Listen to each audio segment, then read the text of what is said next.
Jadi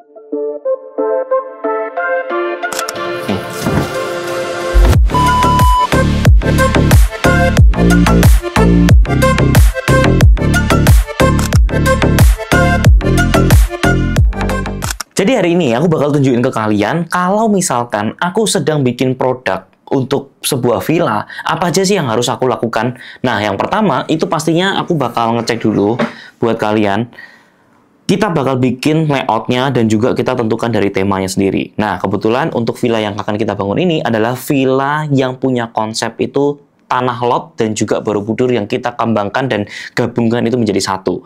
Nah, kemudian di luasan kurang lebih sekitar 3.500 meter ini nanti bakal ada kurang lebih sekitar 18 unit villa.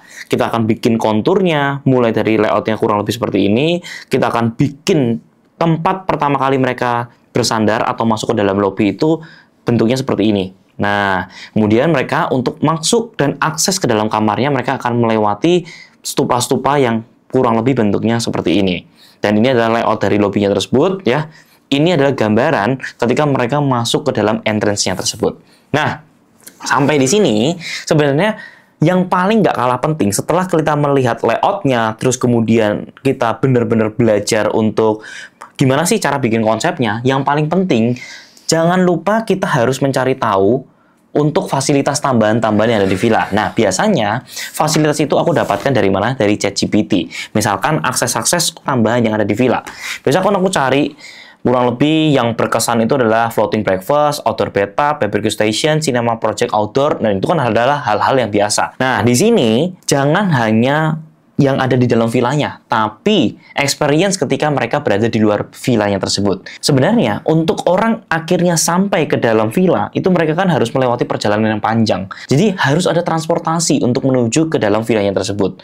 Nah, karena konsepnya villanya itu benar-benar yang jungle kayak gini, kita buat sesuatu yang ketika mereka belum sampai di tempat aja, mereka akan ngerasa green-nya itu udah dapet banget. Nah, dengan cara apa? Kita akan cari mobil-mobil EV. Nah, hari ini kita akan ajak kalian untuk ngeliat mobil EV pilihanku yang harganya itu masih bisa dibilang affordable dan bentuknya itu cakep. Nah, aku akan ajak teman-teman untuk ngeliat mobil EV pilihan aku. Ayo ikutin aku. Nah, kita langsung cari aja mobilnya, karena sebenarnya mobilnya itu ada dua pilihan dan showroomnya itu ada di Karawaci. Jadi kita akan menuju ke sana, kita langsung cek lokasinya, kita lihat mobil mana yang paling tepat. Yuk.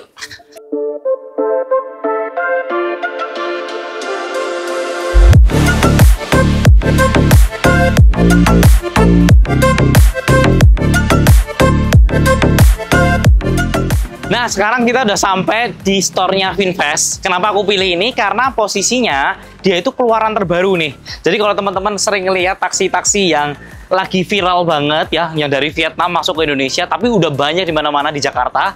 Nah, sekarang dia lagi launching produk mobilnya yang untuk konsumennya. Jujur aku lagi galau banget karena posisinya, kalau aku pribadi suka banget sama mobil yang ini. Kenapa? Harga jauh lebih murah. Terus kalau looks-nya tuh lucu ya, dia kayak mini Jeep gitu loh. Jadi kalau teman-teman suka banget sama mini Jeep, nah ini cocok banget nih, mini Jeep yang elektrik. Ya, tapi kalau mobil yang ini kan ya udah kayak mobil-mobil pada umumnya ya. Ini sering kita lihat lah, di mana-mana sering kita lihat. Nah, kita akan bandingin nih, kira-kira lebih cocok beli yang ini atau yang ini. Kita coba lihat satu-satu ya. Yuk, masuk yuk. Nah, untuk mobil EV ini sebenarnya cukup unik nih. Karena kuncinya kita cukup masukin aja ke dalam lubang tersebut, terus mobilnya udah bisa langsung nyala dengan cara kita tekan remnya. Tuh, langsung nyala. Jadi praktis banget nih. Ya kalau kita lihat secara interiornya sebenarnya lebih ke klasik ya, teman-teman ya. Bapak Ibu bisa lihat deh. Kalau misalkan masih muda itu punya mobil Jeep ya kayak gini lah mobil Jeep itu ya. Terus habis itu kita lihat untuk setirnya enak ya. Nanti kita bakal coba untuk jalan juga ya. Yang menarik, karena untuk maju mundurnya itu kita tidak pakai yang di tengah, personaling yang ada di tengah. Kita pakainya yang ada di tangan.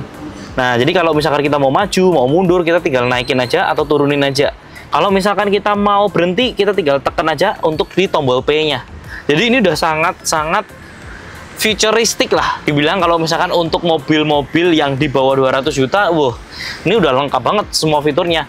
Ini sih sebenarnya menarik ya. Tapi yang aku kurang suka sebenarnya kalau misalkan kita itu punya family atau misalkan mau bawa tamu, konsernya kan dibawa untuk villa ya. Di belakangnya ini loh, dia terlalu kecil, jadi kayak aku tuh agak ragu-ragu deh. Kayaknya kalau misalkan yang beli ini, kalau misalkan untuk pakai pribadi sehari-hari mungkin nyaman ya. Tapi kalau misalkan untuk customer, untuk tamu, aku nggak yakin mereka itu akan nyaman gitu. Karena untuk mereka mau masuk aja, dia harus seperti ini gitu. Nah, tapi kalau tadi aku coba, sebenarnya sih nggak terlalu yang sempit gimana banget ya, karena masih ada sisa spare dan untuk kursinya ke belakangnya ini juga lumayan. Tapi ya itu, customer kan biasanya kan bawa barangnya tuh banyak ya. Kalau misalnya kita lihat di daerah bagasi aja juga sebenarnya bagasinya nggak gitu besar. Nah, coba deh kita cobain yang satu lagi. Ini kebetulan kita bisa test drive nih. Yuk kita coba lihat ya.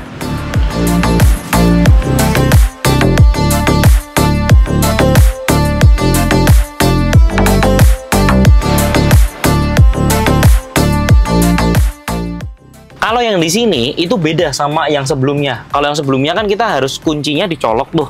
Kalau yang di sini tidak perlu. Kita cukup injek rem, terus kemudian pencet tombol powernya itu sudah bisa langsung nyala. Nah, ini bedanya ya. Terus kalau misalkan kita lihat looks dari interiornya udah jauh lebih kelihatan mahal lah.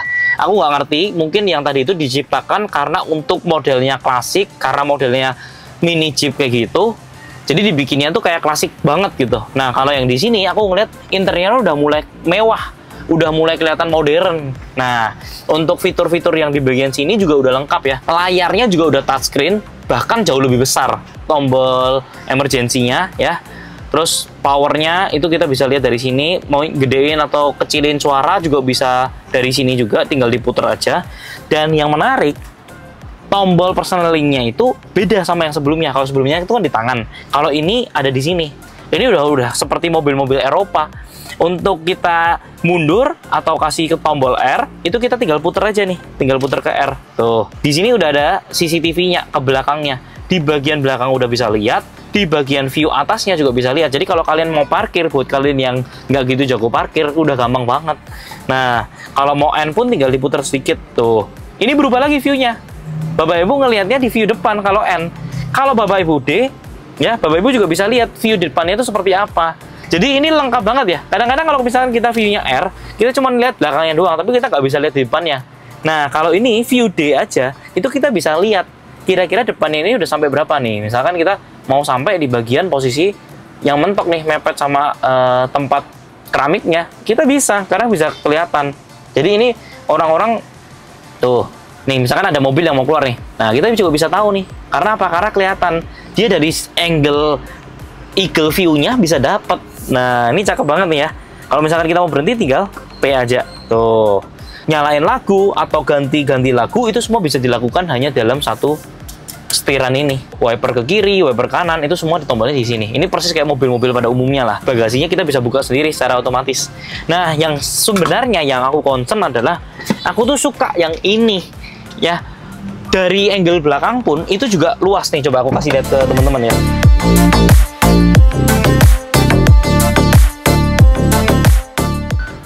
Wah, lega banget. Tuh, ini bisa otomatis sendiri, tutup sendiri juga ya. Semua dinyalain dari mana? Dari tombol ini doang. Ya, ini mobil harga berapa? Harganya cuma 300 juta, tapi sudah bisa dapat sensor-sensor bagasi ke belakang ini. Nah, lihat deh. Lega loh, tuh, lega banget. Padahal tadi aku kan setir-setiran biasa ya, tapi ini lega banget tuh. Nah, ini yang aku suka. Kalau misalnya kita punya keluarga atau kita ini posisinya tuh sudah memang dipakai peruntukannya untuk villa, kayaknya menurutku lebih condong yang ke sini. Nah, bagasinya pun ya belakangnya itu masih lega banget. Kita coba lihat ya bagasinya ya. Kalau ini kan kita udah lihat. Nih lega, terus masih ada AC yang menghadap ke kita ya. Jadi masih cukup dingin juga.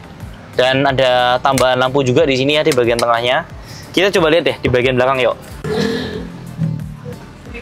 Wah, mobil 300 jutaan bisa kayak gini. Hebat nih, ya. Udah lega banget, bagasinya udah gede ya. Ini Bapak Ibu mau masuk aja juga masih bisa. Tuh, kita tutup ya. Tuh. 300 juta loh guys. Hebat ya. VFI 34 nih. Kita coba ya. Kalau kita setir mobilnya, kita lihat jalan-jalan kira-kira nyaman atau enggak. Kalau misalkan nyaman, kita boleh deh ambil satu unitnya, terus kita pakai lagi untuk di villa. Nah, kalau dihitung-hitung, biaya operasional EV itu jauh lebih hemat dibandingkan dengan mobil bensin. Misalnya, mobil konvensional bisa habis sekitar 1.000 sampai 2.000 rupiah per kilometernya. Tapi kalau pakai EV, biayanya cuma sekitar 300 sampai 500 rupiah per kilometernya. Bahkan bisa lebih murah lagi kalau chargingnya itu di stasiun V-Green Charging Station. Dikembangkan oleh Finfast sebagai bagian dari komitmen Finfast untuk membangun ekosistem kendaraan listrik yang terintegrasi. Dan yang paling menarik, buat pemilik Finfast, charging di V-Green itu gratis. Bayangin ya, kalau pakai mobil bensin dengan konsumsi rata-rata 10 km per liter dan harga bensin itu 14.000 per liter, berarti per kilometernya kamu harus keluar sekitar 1.400. Bayangin dengan EV yang bisa hemat lebih dari separuhnya, bahkan nyaris nol kalau sering charging di V-Green. Nah, kalau overall sebenarnya secara interior aku suka yang ini deh, tapi galau banget. Kalau di situ kan lucu, kalau yang ini dia interiornya yang oke. Nah, karena kebutuhannya buat villa, kayaknya kebutuhan customer itu kan bakal duduk di belakang, sopirnya di depan nih. Nah, mungkin kita akan pilih yang ini ya, walaupun harganya itu 1,5 kali lipat. Kalau yang di sana itu dia harganya 190 juta. Yang ini itu 312 juta. Nah, cicilannya sebenarnya tuh ringan. Dia 6,7 juta selama 5 tahun gitu. Nah, jadi menurutku sih udah worth it banget karena kalian bisa lihat sendiri interiornya tuh udah mewah ya, udah pakai touchscreen semua. Terus kecepatannya juga cepet, dia fast charging juga. Dan yang aku suka, dia Finfast ini tuh punya fast charging sendiri yang setengah jam aja tuh udah full capacity gitu. Kalau misalkan yang mobil-mobil lain itu butuh berjam-jam, dia cuma 30 menit udah bisa sampai full. Jadi ini salah satu keunggulan juga buat Finfast ya. Terus pertimbanganku yang lain ya, karena Finfast ini lagi ada promo up to sampai 99 juta. Jadi mobil yang harganya 312 ini masih dapat promo lagi cashback hingga 99 juta. Nah, ini enak banget nih. Jadi ini udah dapat semua lah. Kita mobil murah, fiturnya mewah, fasilitasnya banyak, dan semuanya udah banyak gratisan sampai promo-promonya. Mungkin aku bakal pilih mobil yang ini juga deh untuk kebutuhan yang villa. Karena ini udah top lah, semuanya udah dapat semua, keren. Nah, udah deh, kita langsung aja ambil satu unit.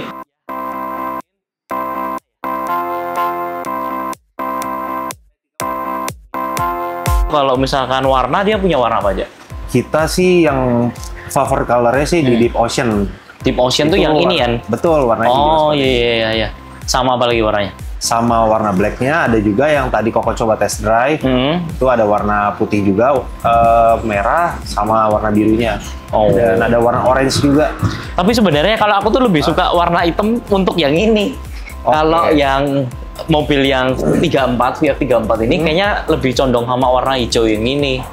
Boleh kok, yang warna Deep Ocean ya? Berarti, ya, Deep Ocean aja deh, boleh. Berarti aku tulis di SPK ya kok ya? Boleh.